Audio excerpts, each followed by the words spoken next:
If you're stuck on a goal you badly want, upgrading your strategy can completely change the game. Sometimes multiplying your progress 10 times, even 100 times. And in this video, I'm going to show you exactly how to do that. Think about it. Have you ever noticed how some people suddenly make huge leaps in success?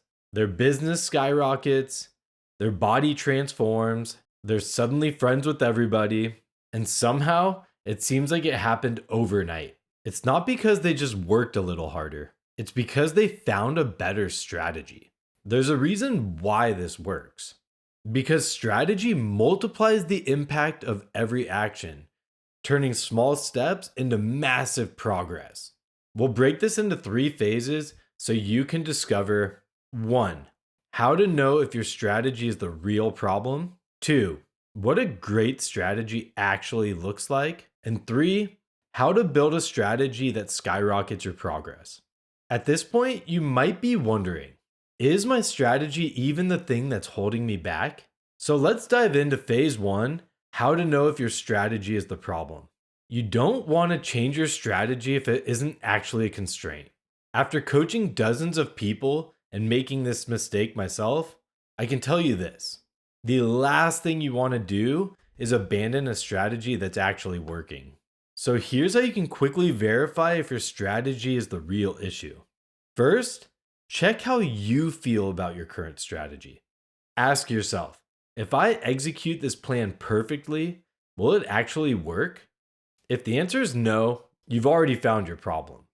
Because even perfect execution won't solve a bad strategy. But sometimes that's not enough.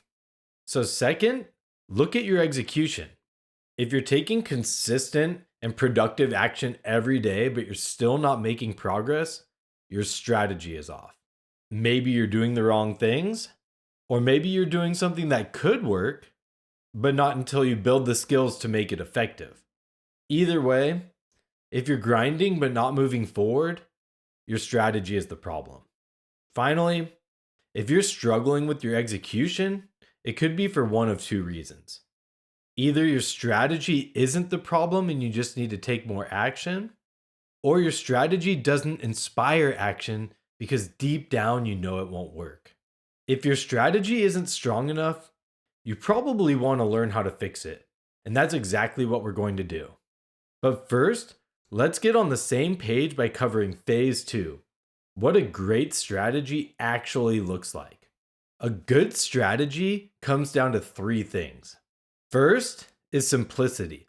For any strategy you're working on, whether that's your high-level strategy spanning the entire lifespan of your goal, your short-term strategy, like a 3-month game plan, or your immediate next actions, like the key steps over the next couple of weeks, you only need 3 to 5 bullet points. That's it. Now, sure, complex projects may require 50-page plans, like a business plan or engineering drawings for a bridge, but that's not what we're doing here. Even if your goal has a lot of moving parts, it's crucial to ground yourself in a simple base strategy. Second is customization. Because the best strategy is the one that works for you. Even if 2 people are chasing the exact same goal, their ideal strategies might look completely different. One person might thrive on tracking every little detail, while another makes faster progress by focusing only on a few core habits. That's why copying someone else's playbook rarely works. Your strategy has to match your strengths, your constraints, and your style of working. And third is leverage. A good strategy focuses on leverage points. The few actions that create disproportionate results with the least effort and demand your focused attention. For example, if you consistently work out 3 times per week, don't add that to your strategy. It's already a habit. But if tracking calories feels overwhelming, pre-planning a few go-to meals could be high leverage. That small tweak can be a game changer. And that's the beauty of leverage points. A simple shift can unlock explosive progress. Now we move into phase 3, and this is where the magic happens.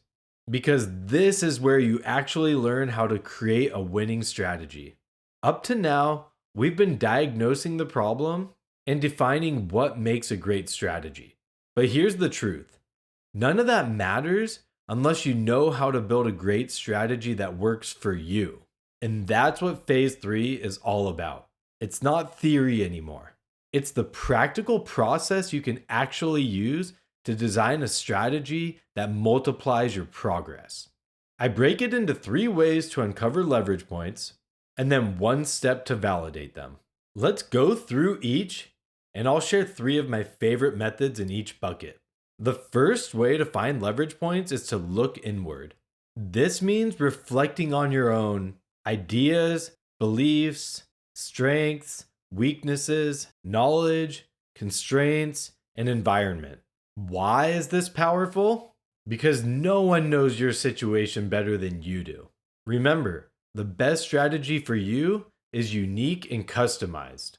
And often, the right strategy is hiding in plain sight. You just haven't asked yourself the right questions.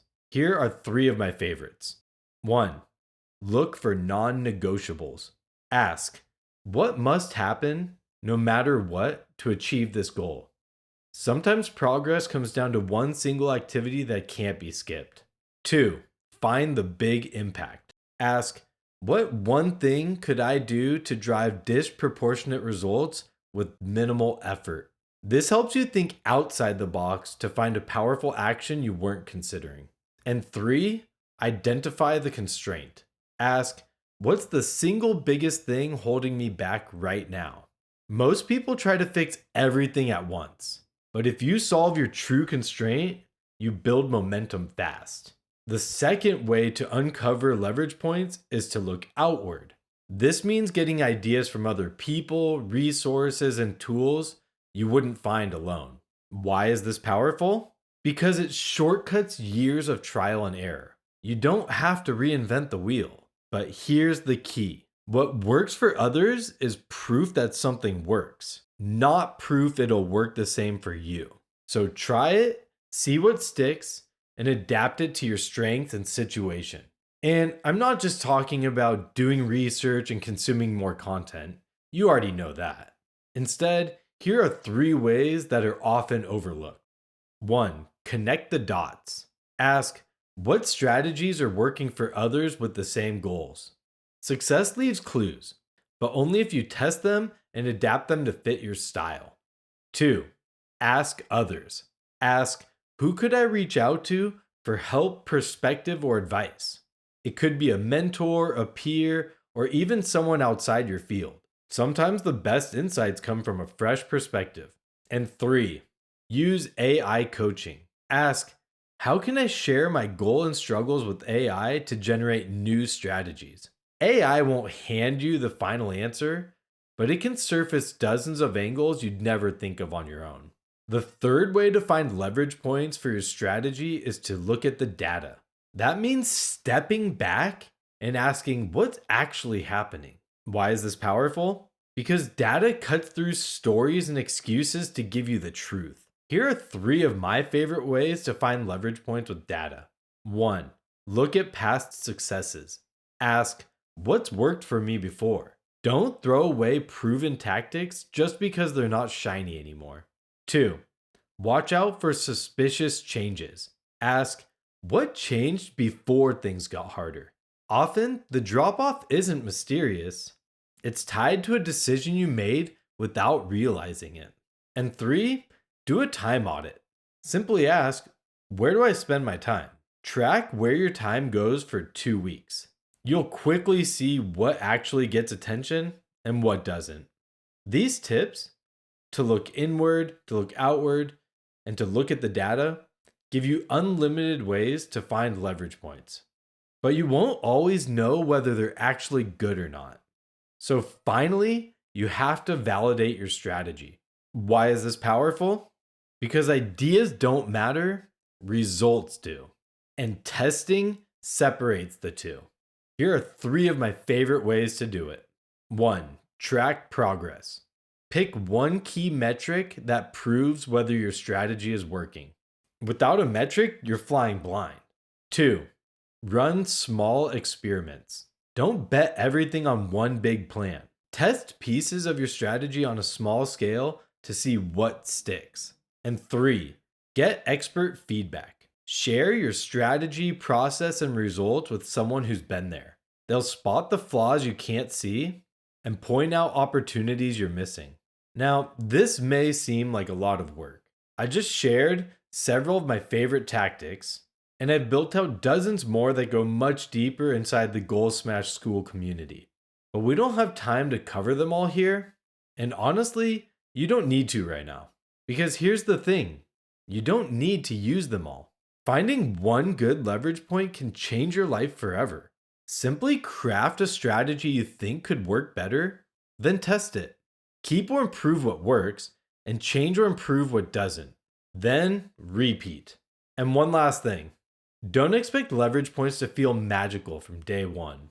They often look ordinary and only reveal their power after consistent action and small tweaks over time. Progress comes from choosing something good enough, testing it, and improving it day after day. If you're stuck, don't blame yourself, blame your strategy.